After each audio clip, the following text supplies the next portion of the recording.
Dans l'enceinte de cette maison d'arrêt, ces officiers du renseignement militaire sont en mission. Ils viennent recruter des prisonniers qui rejoindront leur unité de combat. Votre condition physique n'a pas d'importance pour nous.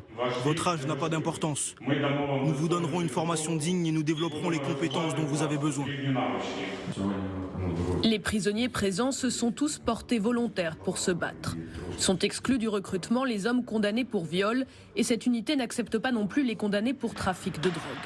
Solovey, l'officier, salue cette nouvelle possibilité.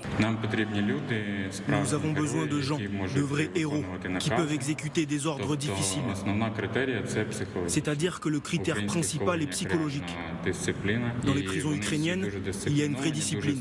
Ils sont tous très disciplinés, très obéissants. Et pour eux, le fait de pouvoir respirer l'air frais à nouveau leur donne de nouvelles forces. Donc je vois que des avantages à leur permettre d'aller se battre volontairement. Dans cette prison, 2 soldats seront recrutés. L'un d'eux signe un contrat d'engagement avec l'unité. Il recevra le même salaire que les autres soldats et sa peine sera abrégée. Ce jeune homme de 24 ans, lui, a déjà commencé l'entraînement avec l'unité. Il purgeait une peine de 5 ans de prison pour meurtre. Une de mes connaissances avait un chalet et elle a été cambriolée. Et nous, quelques garçons de 19 ans, on a décidé d'aller donner une correction à ce salaud. On est allé le voir, il s'est jeté sur moi avec une hache. Je voulais juste le frapper un peu. Je l'ai frappé sur la tête. Il a eu une hémorragie cérébrale. Il est resté 7 jours dans le coma et il est mort.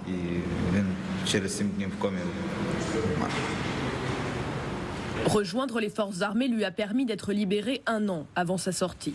Mais il assure s'être engagé par patriotisme. Dès le début de la Grande Guerre, le 24 février, on était nombreux à vouloir protéger le pays. Et moi, le renseignement, c'est quelque chose qui m'a toujours intéressé.